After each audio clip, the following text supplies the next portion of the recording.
আজ আমি আপনাদের তৈরি করে দেখাবো ছিটা রুটি বা ছিটা পিঠা যেটাই বলেন, সেটা আমি আতপ চাল দিয়ে করব। এখানে আমি আধা কেজি পরিমাণ আতপ চাল নিয়েছিলাম। এটা আমি 3-4 ঘন্টা যাবত ভিজিয়ে রেখেছি। ভিজিয়ে রেখে এখন আমি এটা তুলে নিয়েছি, ভালো করে ধুয়ে নিয়েছি ফার্স্টে, তারপরে আমি ভিজিয়ে রেখেছি। এখন আমি এটা ব্লেন্ড করব। ইচ্ছে করলে আমরা এটা শুকনো গুঁড়ি দিয়েও করতে পারি, কিন্তু শুকনো গুঁড়ি দিয়ে করলে যেটা হয় সেটা আমরা আগে 3-4 ঘন্টা যাবত একটু কুসুম গরম পানি দিয়ে ভিজিয়ে রাখতে হবে।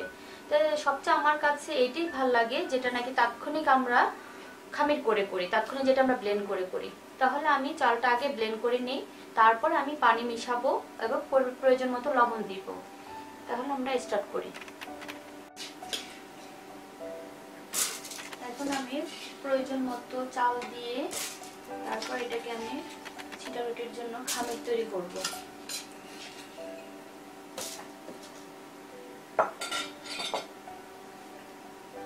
এটাতে আমি দুধও ব্যবহার করতে পারি বা নারকেলের দুধও ব্যবহার করতে পারি, অথবা কুসুম গরম পানি দিয়েও ব্যাটারটা তৈরি করতে পারি।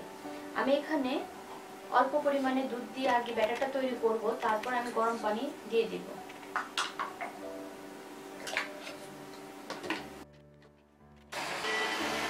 আমার এটি ব্লেন্ড হয়ে গেছে, এটা একবারে মিহিন হয়েছে দানা,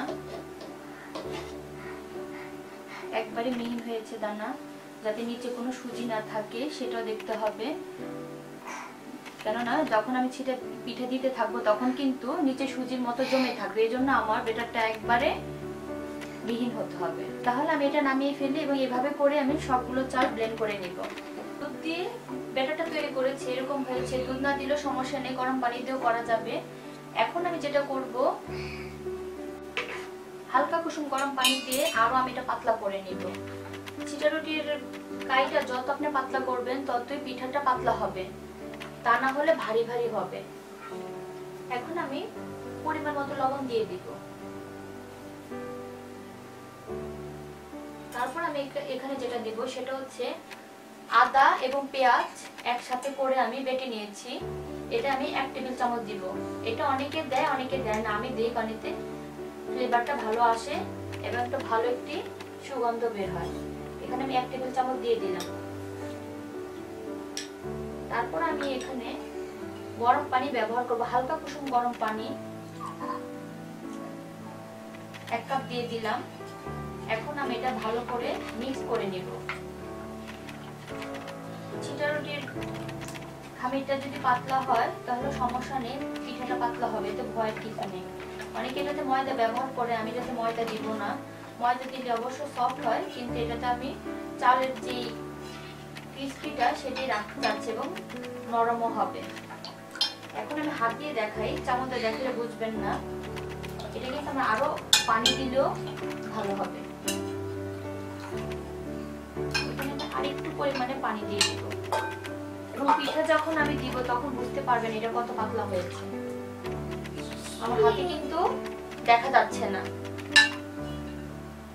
আমার হাতে কিন্তু ঘনত্বটা বুঝতে পারছেন কিরকম হয়েছে, একবারে টলটলে।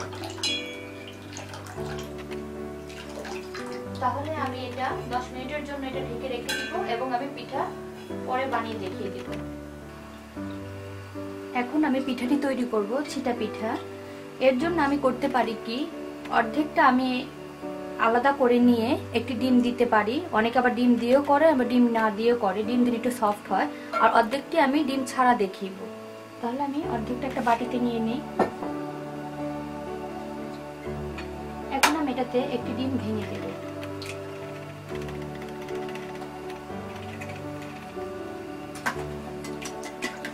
এবং ভালো করে এটা মিশিয়ে নিব। ইচ্ছে করলে আমরা আদা এবং পেঁয়াজের রসটা শুধু ব্যবহার করতে পারি। যদি দেখা যায় যে আদা এবং পেঁয়াজের যে ছোবাগুলো দেখা যাচ্ছে তাহলে আমরা শুধু রসটা ব্যবহার করতে পারি। এখন আমি এটা বানানো স্টার্ট করি। অনেকে চুলা ছিটে এবং চুলার আশপাশ নোংরা হয়ে যায় বলে অনেকে আবার এরকম পানির বোতলে ভরে এরকম করে দিতে পারে, আর এটা একটু ছিদ্র করে নিতে পারেন, ছিদ্র করে ভরে নিতে পারেন। কিন্তু যেটা ট্রেডিশনাল, যেটা নাকি এটার সিস্টেম, সেটা হচ্ছে হাতটা ছিটিয়ে ছিটিয়ে দেওয়ার সিস্টেমটা, সেটা আমি মূলত এটা দেখাবো এবং সেটা আমার কাছে ভালো লাগে। হঠাৎ হঠাৎ পিঠা খেতে হলে একটু ঘর ভরলে সমস্যা নেই। তবে সেটাই বেশি পাতলা হয় এবং সেটাই খেতে ভালো লাগে। তাহলে আমি স্টার্ট করি। বসিয়ে দিয়েছি। এর চেয়ে বড় কিছু হলেও ভালো হয়, বা এটাতেও করা যাবে। যদি একটু বড় কিছু ছড়ানো হয় তাহলে চুলার সাইডগুলো একটু ভরে কম, এটাতে একটু ভরবে, তাহলে সমস্যা নেই। আর আমার এরকম একটা ব্রাশ লাগবে তেলটা ব্রাশ করার জন্য, আর লাগবে তেল। তাহলে আমি চুলাটা ধরিয়ে দিয়েছি। এখন আমি অল্প পরিমাণে তেল ব্রাশ করে নিচ্ছি। প্রথম আমি ডিম ছাড়া যেটা, সেটা আমি দিয়ে দেখাবো। হ্যাঁ, আমারটা গরম হয়ে গেছে।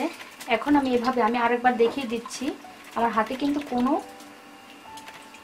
ভারীভাবে খামিটা লেগে থাকেনি, একবারে পাতলা। এখন আমি হাতটা এভাবে করে আমার ছিটানোর সিস্টেমটা দেখলে বুঝতে পারবেন। এটা ডিম ছাড়াটা।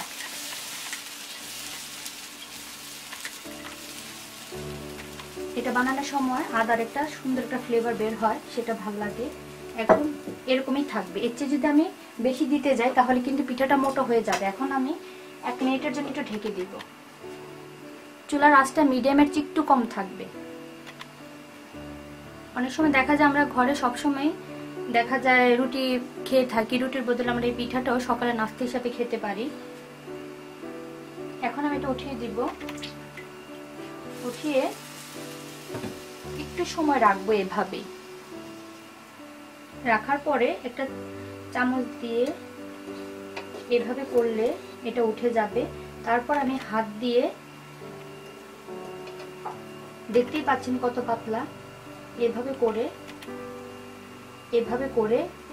করে দিয়ে নামাতে পারি। এটা একবারে পাতলা হয়েছে, একবারেই পাতলা। আমি দেখাচ্ছি, এরকম করে আমি আরেকটি পিঠা বানিয়ে দেখাচ্ছি। এখন আর আমার তেলের দরকার হবে না, কারণ আমার এটাতে আরেকটু তেল আছে। এভাবে করে হাতটা দিতে হবে, একবারে পাতলা পাতলা হবে। আমি যদি গোলাটা ঘন করি তাহলে কিন্তু আমার পিঠাটাও মোটা হবে। পাতলা হলে পিঠাটা খেতে ভালো লাগে এবং একটু হালকা ক্রিস্পি ক্রিস্পি লাগে। আমি আর দিব না, এটাতে দিলেই মোটা হয়ে যাবে। এখন আমি ঢেকে দেব। এই পিঠাটা বানালে ঘর মানে কিচেনের চারদিকে এটা ভরবে। ঢাকনাটা খুলে দিব। আমি দেখাচ্ছি কত পাতলা। এই যে এটাকে ফোল্ড করে দিতে পারি, এভাবে করে, এভাবে। এখন আমি ডিম দিয়ে যেটা করব সেটা বানিয়ে দেখাচ্ছি। ডিমেরটা একটু কালার হবে, হালকা একটু হলদে ভাব হবে। সাইডগুলো একটু পরিষ্কার করে নিব এবং সাইডে রেখে দিব। এই যেটা আমার ডিমের কালারটাও একটু হলদে ভাব হয়েছে। এটা আমি এভাবে দিব। ডিম দেওয়ার কারণে কিন্তু একটু অন্যরকম লাগবে, এটা একটু সফট হবে খেতে। আর আদা এবং পেঁয়াজের দেওয়াতে এটা কোনো ডিমের গন্ধ থাকবে না।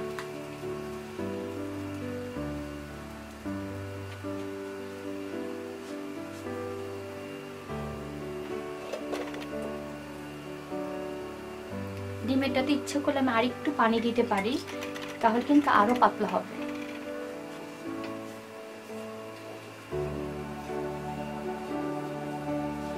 ঢাকনাটা ওঠানোর পর একটু সময় রেখে তারপর আমরা উঠিয়ে ফেলবো।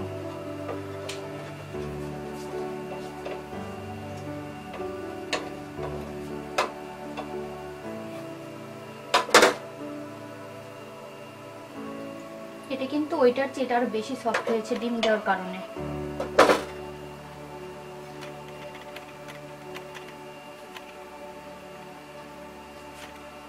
এখন আমি এক এক করে সবগুলো পিঠা বানিয়ে নেব।